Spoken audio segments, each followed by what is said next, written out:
কালকে দিয়ে তো কলকাতাতে প্রচণ্ড পরিমাণে বৃষ্টি হচ্ছে, দিনরাত বৃষ্টি হলো।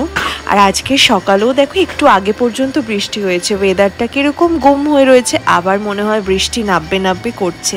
আর এরকম ওয়েদার সত্যি বলতে আমার অতটা পছন্দ না। তো যাই হোক, দুধালা দাদু না দুধ দিয়ে গেছে, তো এখানে দেখো আমি দুধটা জাল দিয়ে নিচ্ছি, আমাদের ব্রেকফাস্ট বানাতে হবে। আর ইভানের ব্রেকফাস্টটাও বানিয়ে নেবো।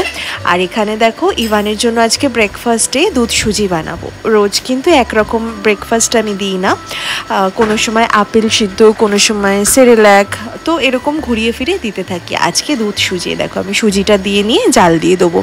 আলাদা করে গুড় বা চিনি আমি কিছুই এর মধ্যে অ্যাড করি না, কিন্তু এটাই ইভানের ছোট থেকে খেয়ে অভ্যাস, তো আলাদা করে কিছু দিতে লাগে না।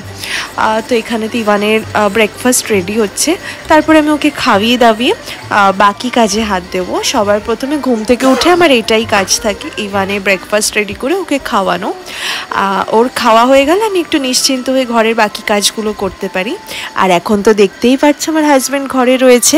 আর আজকে ঘরে থাকার একটাই কারণ, ওনার শরীর ঠিক নেই, বৃষ্টিতে বাইরে এদিক ওদিক যেতে হয়, তো ঠান্ডা লেগে গেছে, হালকা হালকা জ্বর জ্বর ভাব। তো যাই হোক, টেনে টানে তো উঠালাম, উঠিয়ে একটু বেডটা পরিষ্কার করে ঘর দুয়ার পরিষ্কার করতে হবে। আর অন্য সময় আমি একা থাকলে না ইভানকে সামলে উঠতে পারি না, আজকে ওর বাবা আছে তো আমি একটু হেডেক ফ্রি। আর এখানে দেখো বেডটা ভালো করে বেডশিট ঝেড়ে নিচ্ছি। আর বেডশিট টান টান থাকলে, পরিষ্কার থাকলে দেখবি মনটাও কত ভালো লাগে, মানে দেখলেও শান্তি, তাই না? আর যখনই হাজব্যান্ড ঘরে থাকে একটা সানডে সানডে ফিলিংস আসে। এখানে তো দেখো প্রেশার কুকারে ইভানের জন্য খাবার রেডি হয়ে গেল। আর হাজব্যান্ড বাজার থেকে একটু আগে গিয়ে মাটন নিয়ে এসেছিলো, কারণ ও ঘরে থাকলে বেশিরভাগ মাটন খেতে পছন্দ করে, তো অল্প একটু মাটন এনেছিল, দুজন মানুষ বলে কথা আমরা, ইভান তো এখনও খায় না। আর এখানে দেখো সব রকম মশলা দিয়ে, আদা রসুন পেঁয়াজের পেস্ট দিয়ে, সর্ষের তেল দিয়ে ভালো করে ম্যারিনেট করে নিলাম। এবার রান্নাটা বসিয়ে আমি কিন্তু ঘরের কাজটা করে নেবো। আজকে ভাবছি ইভানকে আর স্নান করাবো না, ওয়েদারটা ঠিক নেই, তো ওকে গাটা একটু স্পঞ্জ করিয়ে ড্রেস চেঞ্জ করে নেবো। তো চলো ঝটঝট করে রান্নাটা বসিয়ে নিয়ে ঘরের বাকি কাজকর্মগুলো সেরে নিই। আর হ্যাঁ, আমাদের ব্রেকফাস্টটা তো শেয়ারই করা হলো না, ওই ব্রেড, বানানা, দুধ এইসবই বাস খেয়েছি। তো চলো, ভালো করে ম্যারিনেশন হয়ে গেছে। এবার কড়াইতে করছি না, একেবারে প্রেশারেই করছি, প্রেশার কুকারেই কষিয়ে নেবো। কেননা বেশি পরিমাণে তো মাটন নেই, প্রেশারেই হয়ে যাবে, এটাতেই দিয়ে একেবারে সিটি লাগিয়ে নেবো। এখানে দেখো গোটা গরম মশলা, একটু চিনি, সব কিছু একসাথে অ্যাড করে দিলাম। এরপর এটা যেই ফুটে উঠবে, এবার মাংসটা অ্যাড করে দেবো। তো চলো এটা এবার হতে থাক, তোমাদের সাথে দেখা হচ্ছে একটু পরে।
এদের তো এখানে চলছে, আজকে পুরো দিনই চলবে মজ মস্তি।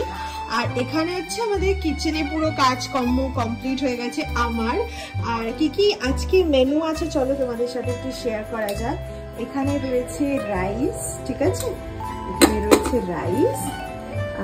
নেক্সট হচ্ছে এখানে হচ্ছে ইভানের রান্না, ইভানের জন্য আলু সিদ্ধ, ডিম সিদ্ধ, ডাল সিদ্ধ, এটা দিয়ে আজকে ভাত খাবে। আর ডেলি সমান হয় না, মানে সেম করি না, অন্য অন্য এদিক ওদিক করে ঘুরিয়ে ফিরিয়ে করি। আর এইটা হচ্ছে আমাদের মাটন, লাল লাল কষা কষা মাটন, একদম কষাও না আবার ঝোলো না, হালকা গ্রেভি রেখেছি। তো এই হচ্ছে আমাদের টোটাল আজকের লাঞ্চ মেনু। আর এই হচ্ছে আমি। তো চলো আমরা এবার লাঞ্চটা সেরে নিই। হাই করো, high high, hello everyone, hello hello.